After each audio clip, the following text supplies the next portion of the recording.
Get started here, just run through a couple things. First of all, for those of you, if I haven't had a chance to meet you, welcome. My name is Doug Slocum. I go by the nickname of Odie, and I am the president of the Michigan Air and Space Forces Association. I've been blessed to do this for a number of years. We've just started doing these virtual forums every month, in addition to two in-person forums up here in the Detroit area and then one down in Ann Arbor, and we're continuing to expand.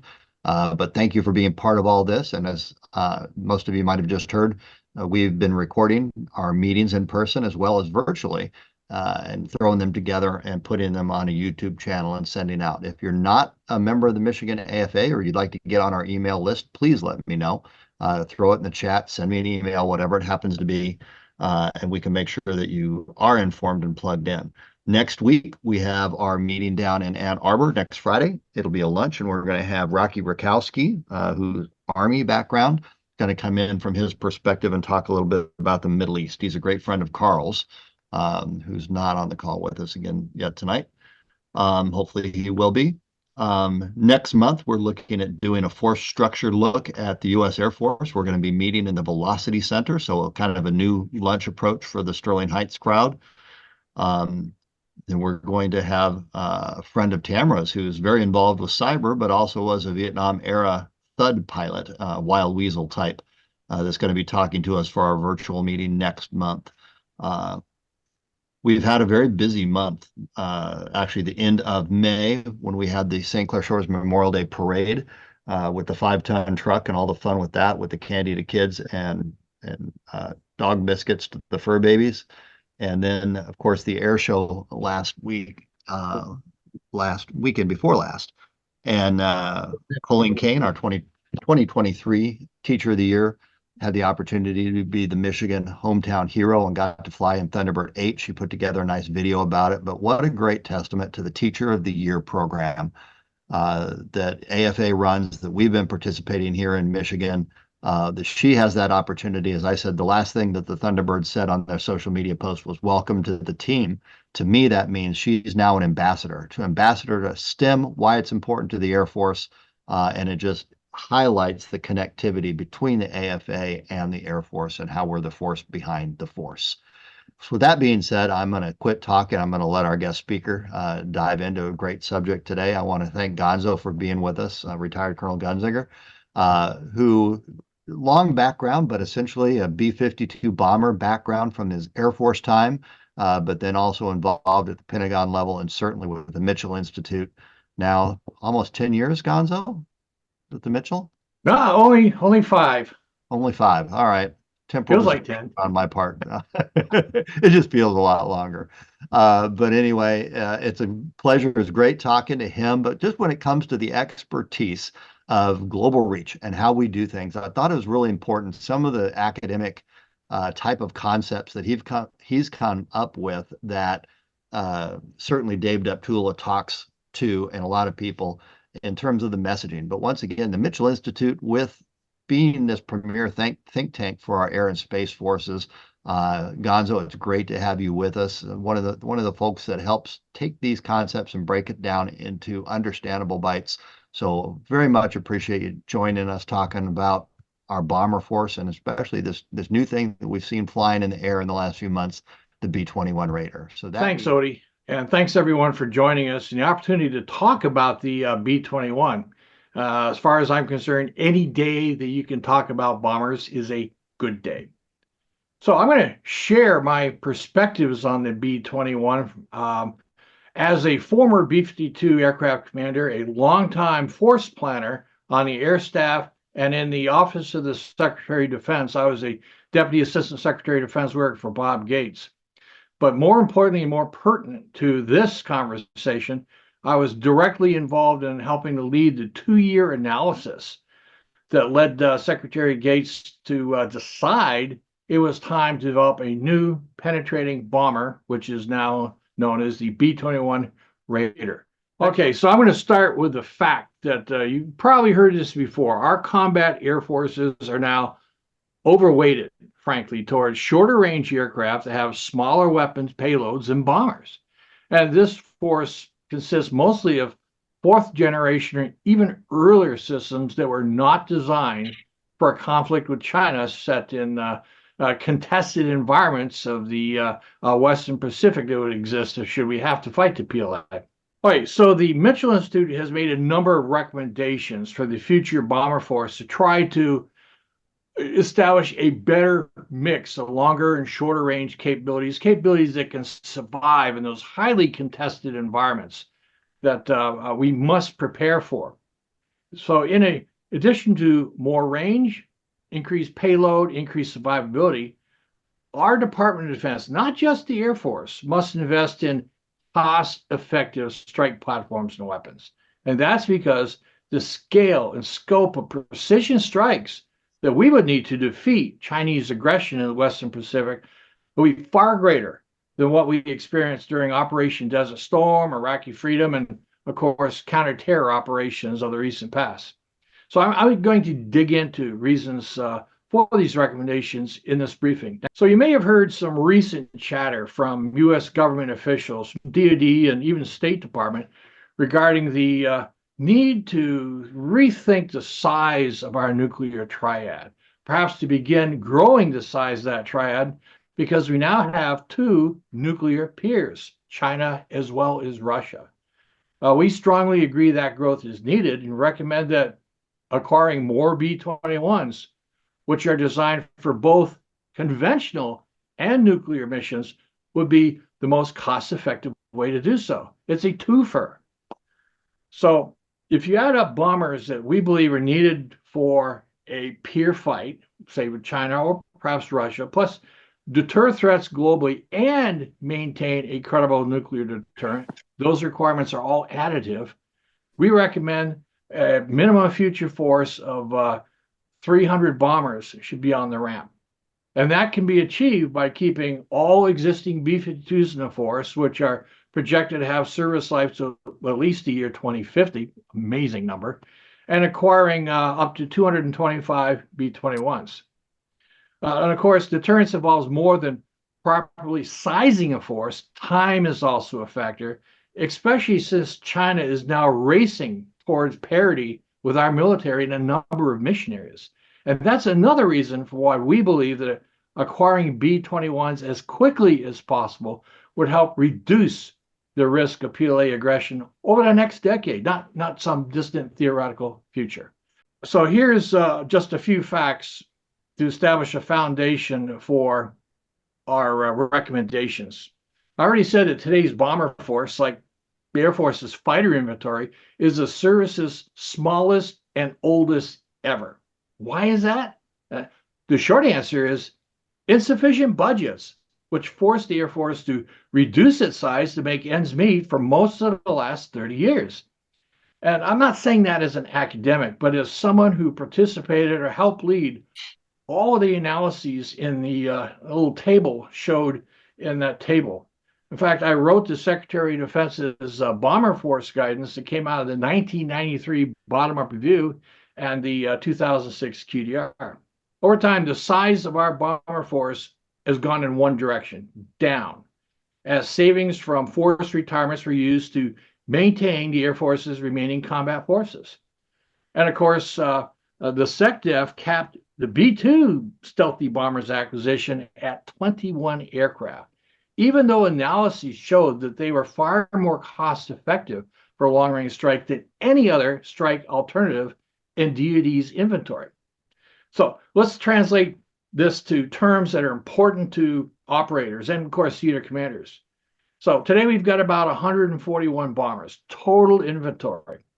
And that entire force could theoretically generate 30 to 40 sorties if every one of them was allocated to a peer conflict. But that's not going to be the case, because some of these bombers, especially the nuclear-capable B-52s and B-2s, would probably be withheld from the fight and kept in the homeland and placed on alert to deter nuclear attacks, which, of course, is a requirement of our national defense strategy. So on to why a larger force of penetrating bombers is now needed. And this gets to the heart of the kinds of analyses that we've done over the years to substantiate this larger force. From an operator's perspective, defeating the aggression by the People's Liberation Army, like an invasion of Taiwan or elsewhere in the South China Sea. That is a tough, tough challenge. Our forces are going to start with disadvantages that must be overcome, like longer distances to the fight, longer logistic supply lines that, well, frankly, stretch all the way back to the United States. And of course, our forces must bring our air missile defenses with us into the battle space compared to the PLA, which have the benefit of operating under China's coastal and sea-based defenses. We'll also have to operate over longer ranges.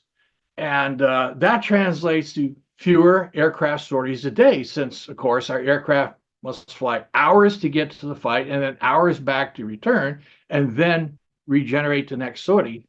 And that just reduces the number of sorties a single aircraft can fly per day. Now, we're also postured to generate combat sorties from fewer main operating bases and locations compared to the People's Liberation Army, especially for conflicts that are set in the South China Sea and the Taiwan Strait, literally in the PLA's backyard.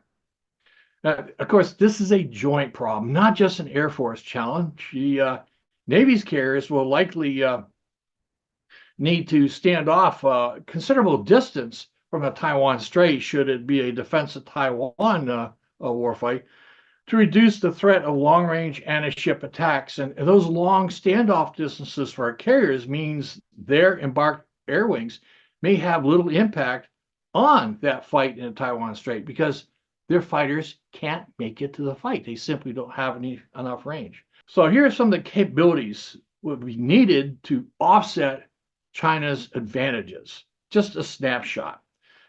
More weapons per sortie to help offset our ability to fly fewer sorties per day. If you can increase the target count per sortie, that is a huge advantage. Improves survivability to operate in these environments that are going to remain contested throughout the conflict. There's no more, oh, we'll roll back the threat and we'll suppress the air defense threat, and then we'll bring in all our fourth generation F-16s and F-15s and so forth. No, that is not going to be possible. The threat is too great. And of course, the range to operate from more distant bases. So we need longer range aircraft that can fly from bases located further away from China, because that reduces the number of missile attacks that China can launch on our air bases. And also, greater range aircraft opens up opportunities to base at more locations, including Northern Australia and Diego Garcia in the Indian Ocean, and even Alaska. So I've thrown around the term contested and highly contested. This is really what I mean by that. And the blue is our current, just a cartoon of our current force structure, and the red is their force structure. So you can see highly contested environments is the threat of the day. This is where we are today. And frankly, today we have one combat aircraft that can penetrate and survive in those highly contested environments, the B-2. And we have a total of 19 B-2s. And we can possibly get 4 or 5, maybe 6 B-2 sorties off the ground each and every day. That is our long-range penetrating strike capacity in the United States military today for highly contested strikes in highly contested environments. So more range and payload capacity are exactly what the Air Force's bomber force does bring to the fight. And these are capabilities that no other force in the Department of Defense, or our allies and friends for that matter, can provide.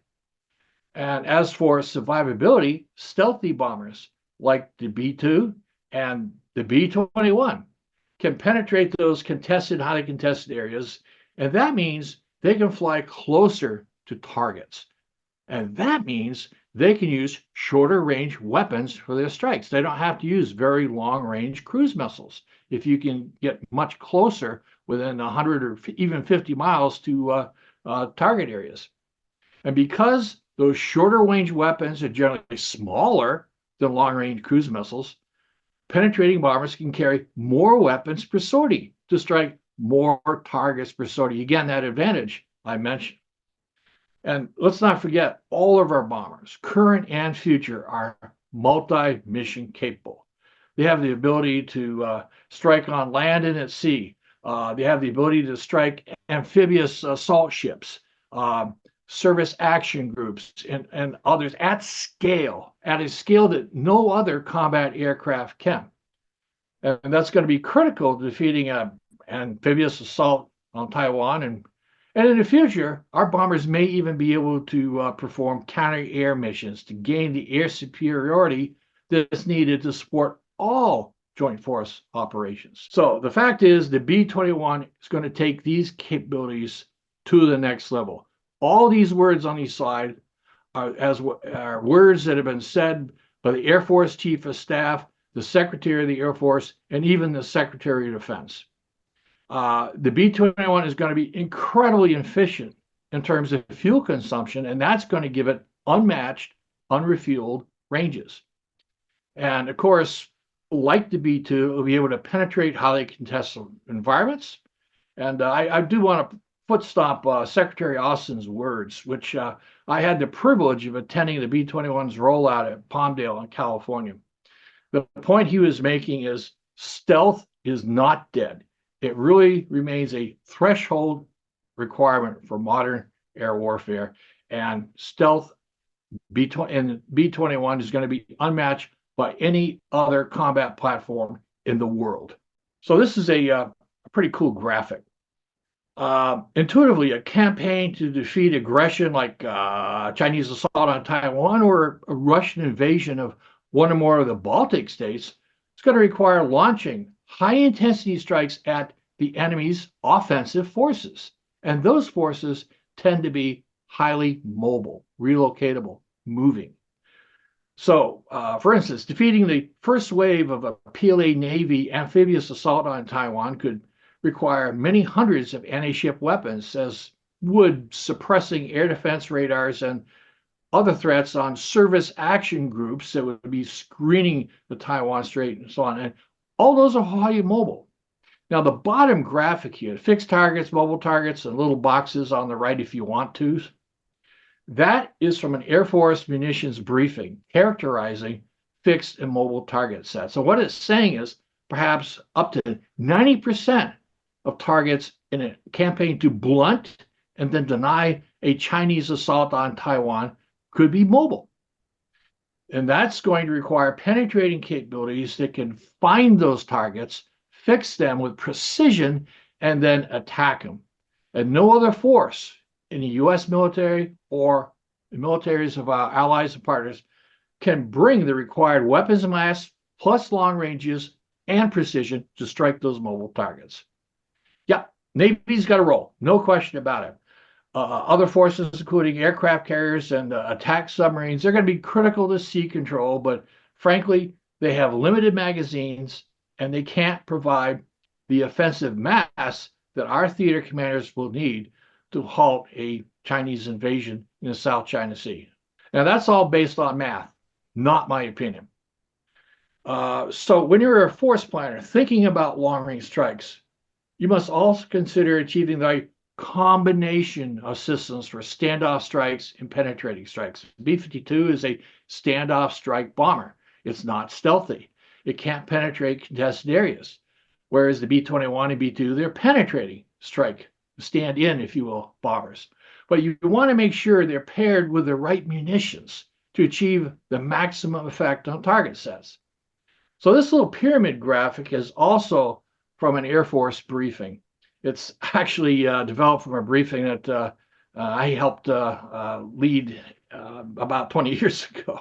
But it illustrates the kind of weapons inventory the Air Force is going to need and potential targets the inventory should be sized for. And of course, those aircraft weapon relationships.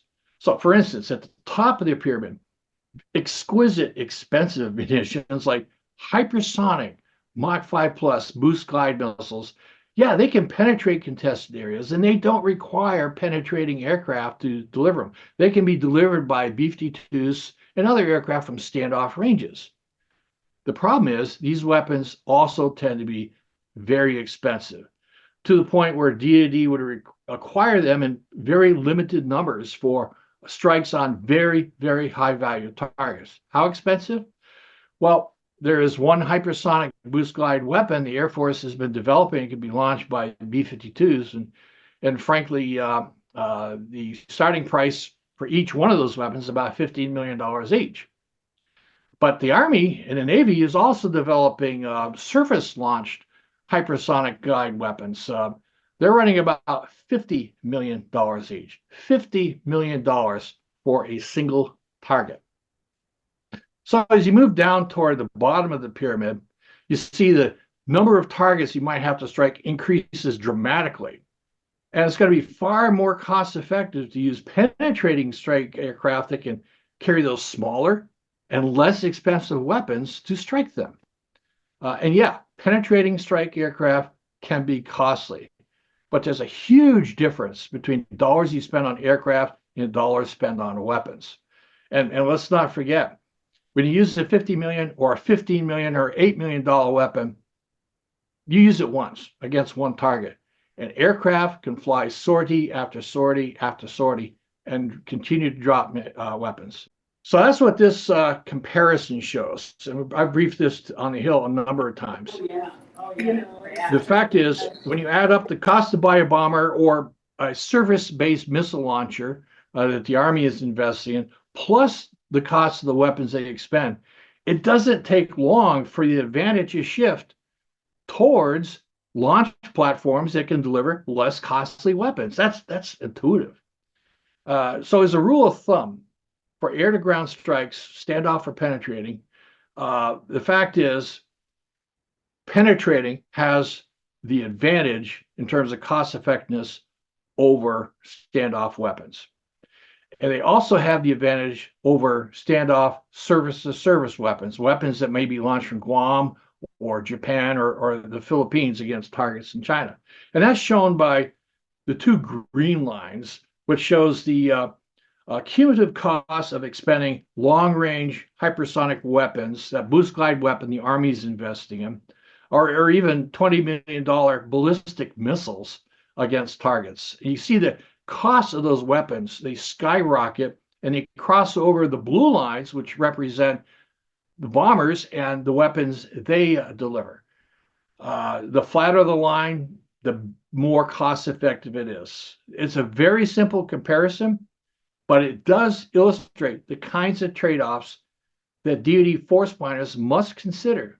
The problem is this kind of analysis is not that frequent in DoD, which amazes me, especially for analyses that might lead the Secretary of Defense to conclude that maybe we should shift more resources towards strike capabilities that the Air Force can bring to the fight versus what the Army or even the Navy can bring to the fight.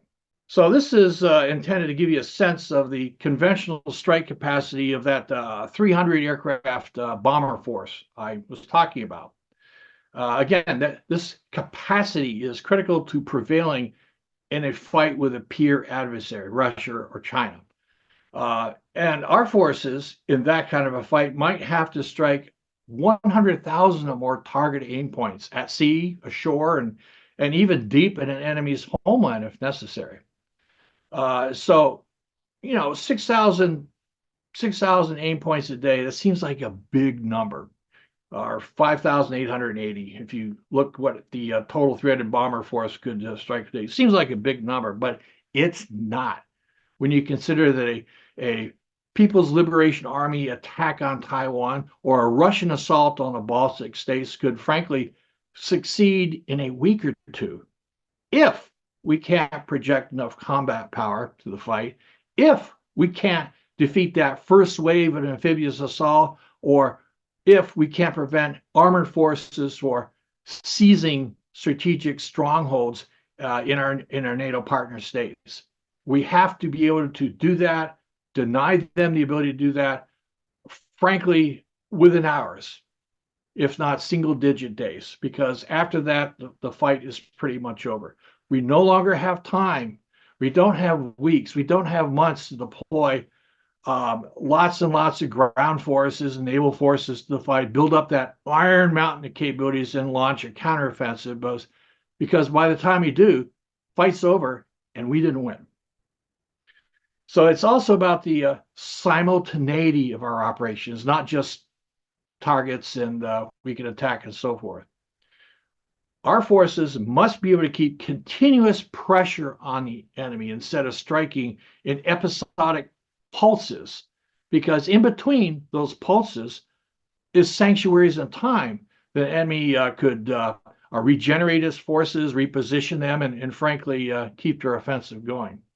The fact of the matter is, our Air Force, and you won't read much about this, but our Air Force is now planning on conducting pulse strikes, pulse operations against China because it doesn't have enough force structure to keep continuous pressure. So back to one thing I mentioned earlier, sizing the bomber force is not the same as sizing a fighter inventory, because we also need to account for bombers that are needed to sustain nuclear deterrence. And that's a national security requirement, especially if we happen to be engaged in a fight with a nuclear armed peer.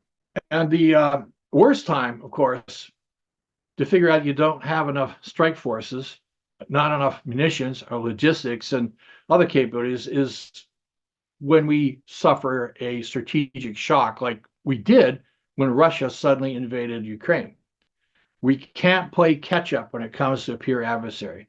There simply won't be the time, and we don't have the industrial based capacity to surge production of new capabilities like we were able to during World War II. Now, General Alvin told a story at a small group meeting not too long ago when he testifies on the Hill, and he talks about the size of the Air Force and the need to increase the capacity of the Air Force to strike targets, conduct air superiority, and other missions. Inevitably, a congressman or a senator will say, yeah, but if we have to go to war, you've got more in the back room, right? I mean, you got more force structure. The answer is no. The back room is empty. We do not have enough. We don't have enough today, frankly, to fight China and deter an aggressor in another theater that might take advantage of the fact that we're engaged against China. We don't have enough to deter Russia if we're fighting in the Western Pacific. That is a simple fact. So we recommend that our DoD and our Congress support sizing and shaping our military to hedge against that opportunistic aggressor in a second theater. That was a priority for our nation until 2018, when the National Defense Strategy did away with a two-war force sizing policy to a one-war force sizing policy. So today, our Air Force and other parts of our joint force as well are sized for a single major war, not two. And frankly, our Air Force doesn't even have the force it needs for one major peer conflict. So I mentioned nuclear deterrence. And again, that's an additive requirement for the size of the bomber force. So the top line of this slide reiterates what Admiral Richard, former Commander of Strategic Command, and General Cotton, current Commander of Strategic Command, this is what they said about the need to deter two nuclear peers. Russia's nuclear force modernization, which frankly started about 20 years ago, is now more than 85% complete, according to the Department of Defense. We're still at the starting gate. We have yet to field a single new Sentinel ICBM. We do not have a single operational B-21 on the ramp. And we also need, obviously, weapons, nuclear weapons for warheads and weapons for those platforms as well. As for China, it's sprinting to parity the United States. It already has more ICBMs than we do, and they're still building more. So it's high time that we rethink the size of our nuclear triad to increase its capacity to deter both Russia and China. And there is a standout option to do just that. Yep, you guessed it. Nuclear and conventional capable B-21s. That's a cost-effective approach to decreasing the size of our triad, and it's a 2-for-1 deal. B-21s are going to be daily flyers that deploy on bomber task forces to support theater deterrence, and also fight conventionally if necessary and generate to nuclear alert status as needed in a crisis. ICBMs can't do that, and our nuclear capable SSBNs can't do that either. They're not conventional capable.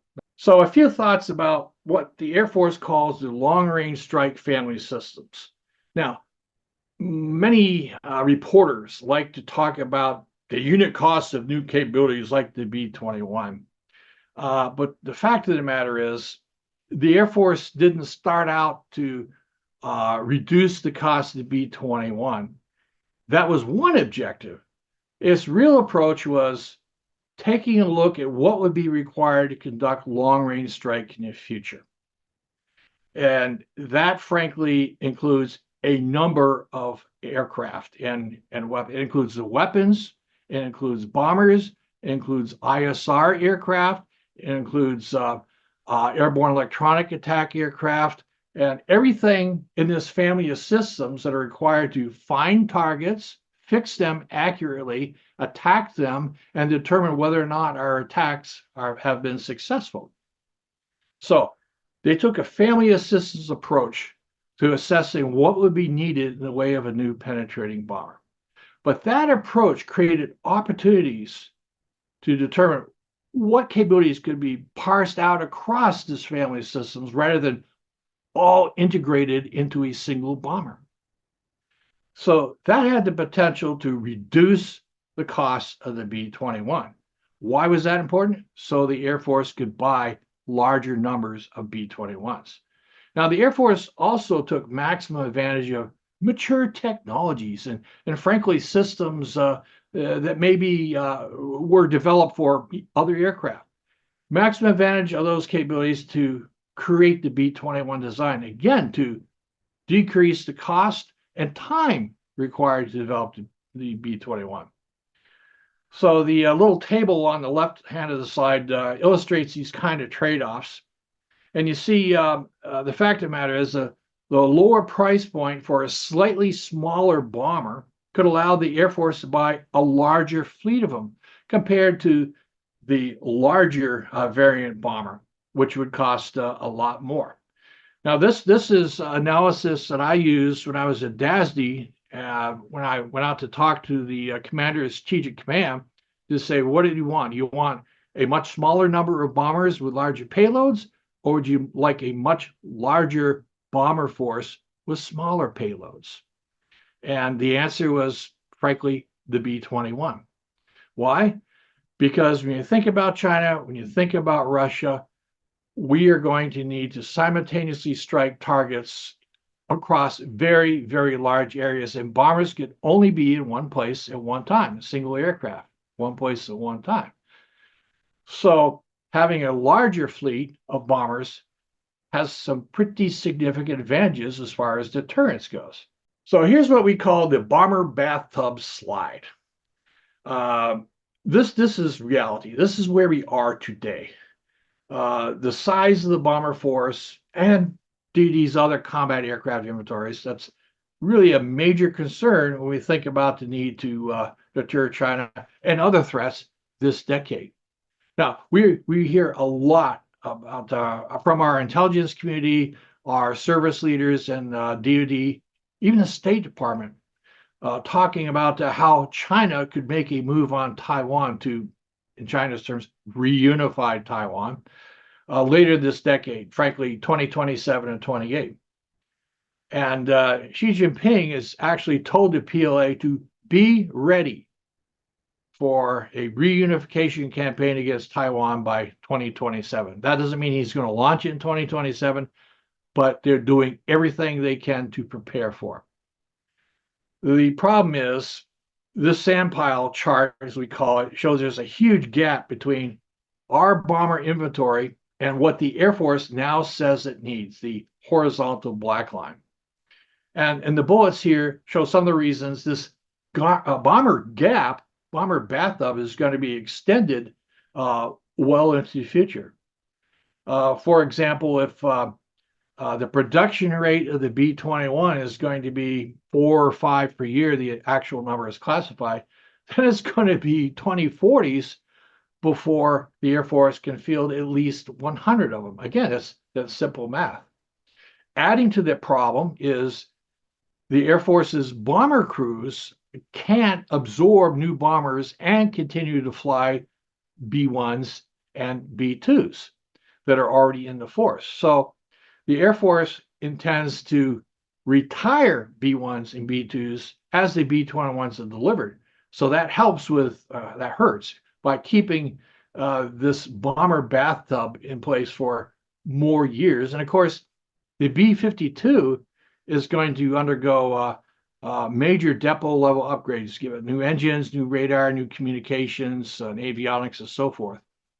A bomber going through that many upgrades at the depot level is not capable of halting its upgrades and going to war. No, it's out of the fight for months until depot level maintenance is completed. All that combined means the bomber force is going to decrease in size to about 2033, and then it'll slowly begin to increase after that.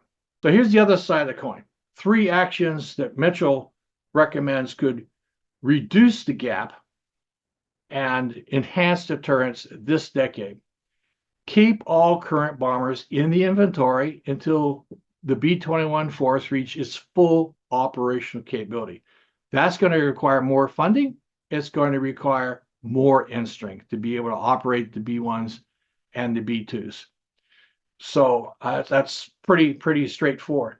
But this last bullet on the slide, this is a big deal. We recommend that DoD and Congress provide sufficient funding to the Air Force to double the B-21's acquisition rate. So let's look at history just for a second. The last 4 bombers the Air Force bought, the complete buy was done in 10 years or less for each one of them.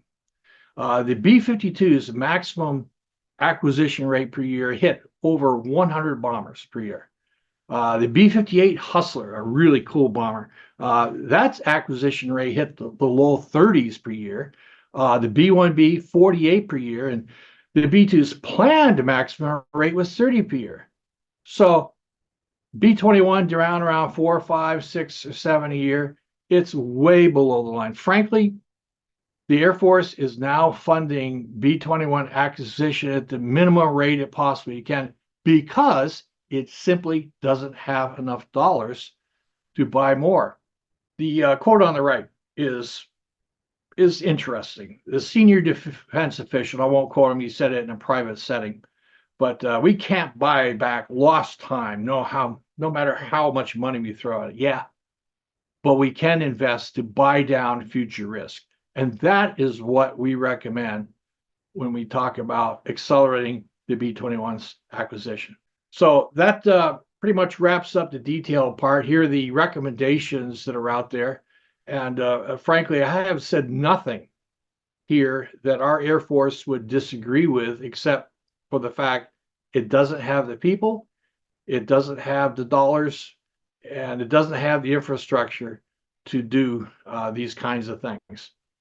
These kinds of things that are absolutely necessary to deter and, if necessary, defeat China or Russian aggression and defend the homeland. Gonzo, thanks, one, for talking and everything else. I think it's a great perspective that certainly a lot of the folks in the community here don't get to hear. But of course, like with any program nowadays, there's a whole lot that's classified with it. But just from a big picture perspective, I mean, we're what, 35 years since the first flight of the B-2, and now we're talking about building the B-21. If you were to characterize the difference, obviously a little bit of a size difference, B-21 being a little bit physically smaller, and updated avionics and all, how else would you characterize, the difference between, is the B-21 just a kind of a new version of the B-2, or is this a game changer? It's a game changer. Absolutely. I'll throw one stat at you that I'll answer your question.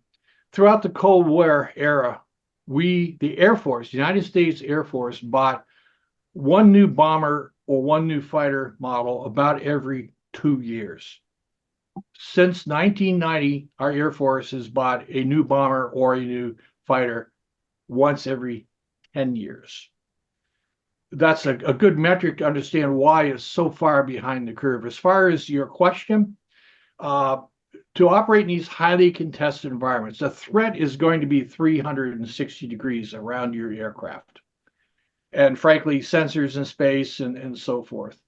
Sensors that can detect not just your aircraft or an aircraft that's non-stealthy using radar, but other sensors, including passive sensors like infrared sensors. So we have to control the signature of a stealth aircraft, both from what kind of a radar return it emits, as well as the kind of heat that it generates through engines and even flight through air that can be detected by an adversary. Now, the cool thing about both the B-21 and the B-2 is its survivability is characterized as all aspect, 300 degrees and wideband, very wide band of the electromagnetic spectrum to defeat these advanced sensors that China and Russia are putting a lot of dollars in to detect our stealthy aircraft. No aircraft is invisible, though, but the key is, can we prevent an adversary from gaining enough information on the aircraft's heading, altitude, speed, and so forth to track it and then get a firing solution on it? And the fact of the matter is, the B-21 is the next step up from the B-2 on preventing an adversary from what we call closing the kill chain and achieving an intercept on it. It's got better avionics.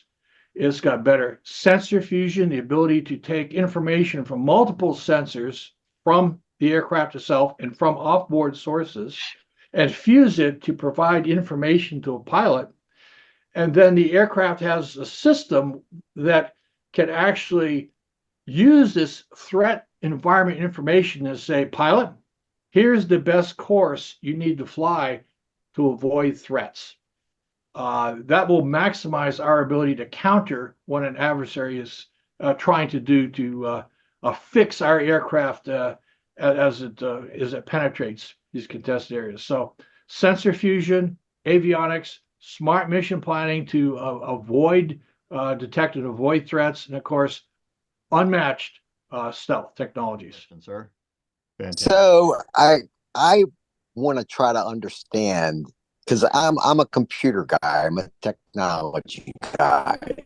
I like the latest and greatest stuff when it comes to whiz bang. And just heard Admiral Mullen talk about this whole incident with Iran. They shot 500 drones and missiles in Israel, and he said, "Why are we using a $1 million missile to shoot down a $20,000 drone?"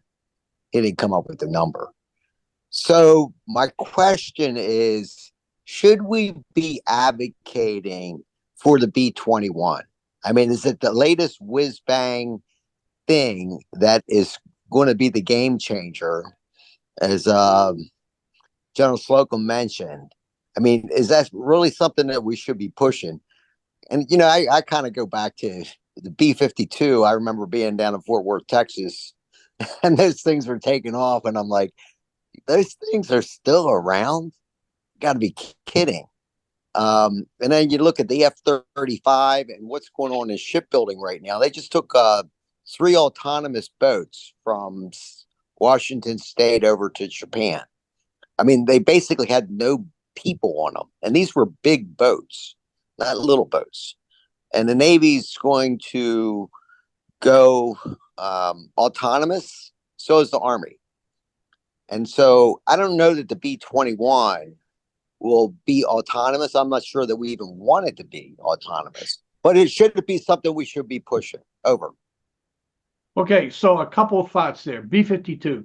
Love the airplane. The fact of the matter is, if we didn't have B-52s in our Air Force today, we'd have to invent them and buy them. They can carry just about and have just about any munition you want to name.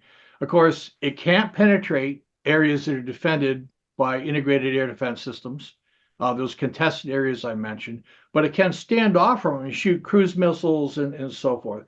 We need that strike capacity that the B-52 brings to the force, and they're paid for. We need the penetrating bomber because it can penetrate and strike using those weapons that are far, far less expensive than standoff weapons. One example I used with someone in OSD policy when I was there was, oh, you've got 10 kids and they all go to the same school.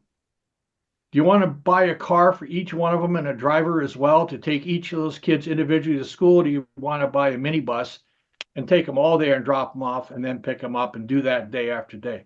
One's a heck of a lot cheaper. And that's a very simplistic example for why penetrating strike is far more cost effective than, frankly, building long range service to service missiles that cost 20, 30, $50 million each per target. It's the cost per target that's important. You said one other thing and it slipped my memory. Not well known, but the Air Force used to talk about it. Again, I helped lead the study that concluded that the new B-21 is required. It is designed to fly, if necessary in the future, unmanned, uncrewed. It is important if it's called optionally crewed aircraft. It's important to design in the extra components, the wiring and the software and so forth for it to be able to do that from the get-go, rather than try to back that in after you already have built the bomber. That'd be horrendously expensive from an engineering perspective. But the fact of the matter is, these will be nuclear capable bombers. And do we want unmanned aircraft flying long ranges to deliver nuclear weapons? That has been a huge topic of discussion in the Department of Defense and over the years. And frankly, the answer has pretty much been, nah, for nuclear missions, we need to keep our bombers crewed. How long would it take to take a B-52 trained pilot like yourself transition to the B-21? Are we talking a year, 6 months to make that transition from a B-52 to a B-21? Is that a long training period? No, it's about, I would say, 6 to 7 months. But Okay. that, of course, would include flying X number of sorties to gain proficiency in weapons delivery, air refueling, certainly, and all the other tactics that you need to know to employ the B-21s effectively. The hardest part is the mindset. Going from flying a bomber that's not survivable to understanding the avionics and other systems that will help you ensure that your jet remains survivable. Learning to trust the system, the computers and so forth that are in the B-21 and powers its software, and understanding that these are the critical tools you must take full advantage of if you're going to penetrate those contested areas and survive. And a lot of it is automated. Yeah. So I feel like he gave us our walking papers. You know, I mean, we now know one of the things that we need to advocate for, correct? That's exactly what education, advocacy, and support. These are the talking points. You know, most of the time we have our congressional delegation and elected officials come in the room and, you know, we kind of talk our topics, but that's exactly what we're supposed to do. That's why we introduce, you know, when I had Dave Deptula come out here, that, you know, he had a chance to sit down with Lisa McLean and some of the others specifically to talk these types of things, to try to move this needle in the right direction. You know, there's a lot of brain power that goes into this, and you got to see it a little bit today from, you know, one of these smart people. I won't ever put myself in that category.